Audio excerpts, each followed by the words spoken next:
All right, everyone, let me show you how to cut the sashing strips. For my quilt, I'm going to use 3-inch strips. So once the 1/4 inch seam allowance is on it, they will actually end up being 2.5 inch. So what I'm going to do is I've got this fabric folded. I've tried to match the pattern up on the front and back as well as I could. So now I've got it folded in half, and the most important part is to make sure that this is perpendicular on one of these lines to this. So it needs to follow one of these lines.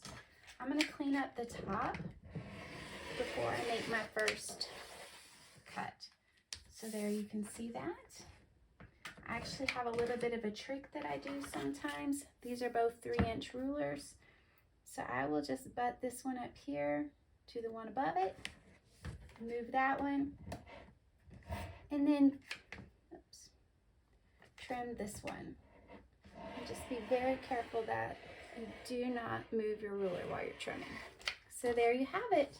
Now I have my strips, and I'm going to do that until I have enough strips to go around each of the blocks. Awesome. I am going to show you how I did my sashing on these blocks. These are, of course, hexes that I've made into flowers and I've put on blocks. I went ahead and cut some strips of fabric. These are actually 3-inch wide strips.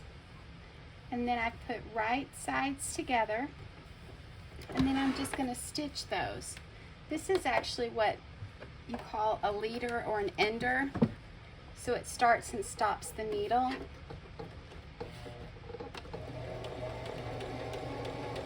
And that way your fabric doesn't sink down in, and then also it keeps your thread from going down into the bobbin as well and getting lost.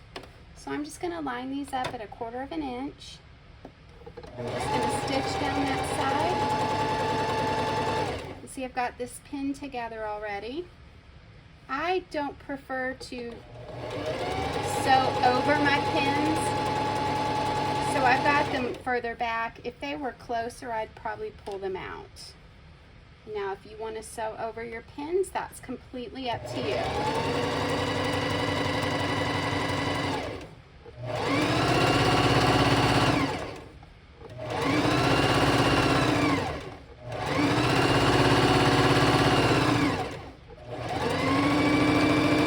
So I'm at the end there.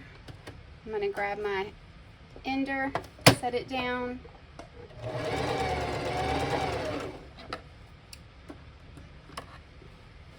So here we have the piece that I've just sewn on. I'm going to cut this off. And then what I'll do, because I have white fabric as one piece of this block, when I iron it open, I'm actually going to iron, I think, both sides. Well, yeah, I'll probably iron both sides to the color sashing. Anyway, that's how I added this side. Now I'll go back on my table with my rotary cutter and use a straight edge and clean this edge up. And there you have it. And when I go to do my next side, I'll just add it on here. What do you guys think? Simple? Piece of cake? Okay, everyone, let me show you how I did my cornerstones. Of course, I have this fabric here. It's already pressed. I want to get a straight edge here before I start cutting, but I'm going to actually line this line up on the fold, and that will tell me that it's folded straight. So I will go ahead and cut this in. I don't know that I got this. There we go. Yep, so that's going to come away, and then I'm going to actually move around and cut this side. And the reason I'm doing that is I know that this ruler is exactly 3 inches wide. So then I'm going to remove this piece, and then I'll come over here. I'm going to cut, line up against this line. That makes sure that it's square. So then I'll cut this side, and then I'll actually move around and cut this way.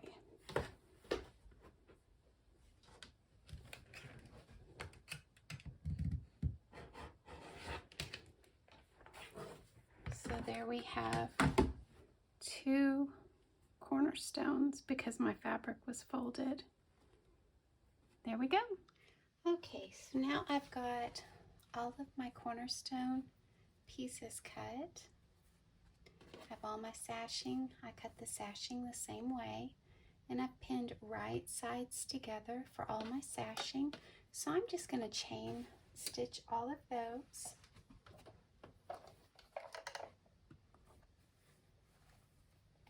So one right after another.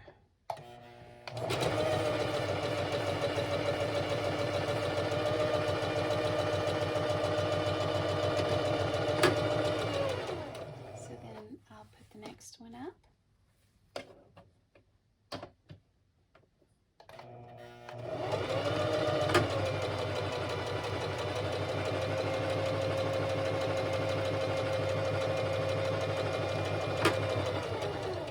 Do that with all of the pieces until they're all sewn, and then of course I'll just come and snip them apart.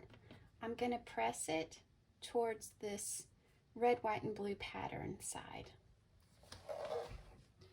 Okay everyone, let's see, our next step, we've got all of our cornerstone blocks cut. I have them pressed towards the red, white, and blue sashing. And of course I have this pressed towards the red, white, and blue sashing. What you're going to do is you're going to nest those seams. So you're going to line these up so that they are snug against each other. And I really push those seams together well because I want them very close. And I'm going to go ahead and pin it. And then pin the rest of it all the way across.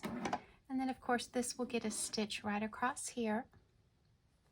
And then when you open that up, you're going to press it once again towards the sashing. So you can see right sides together. You're going to do a 1/4 inch seam. I know that you don't want to hear me sewing on my sewing machine, so let's just pretend that I've sewn it, and then we'll go to the next step. Okay, so I went ahead and I sewed this seam, and I pressed it towards the sashing. I just want to show you how good that corner came out because we nested this seam against this seam, and the seam allowances are on different sides. So you can see it makes a really, really nice corner there.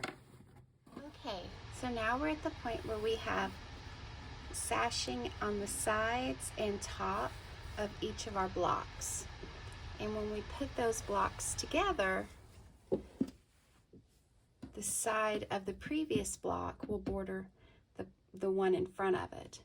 But when you get to the end of the quilt, you don't have another block, so you're going to need to go ahead and do sashing down the sides of all the blocks on the edge of the quilt.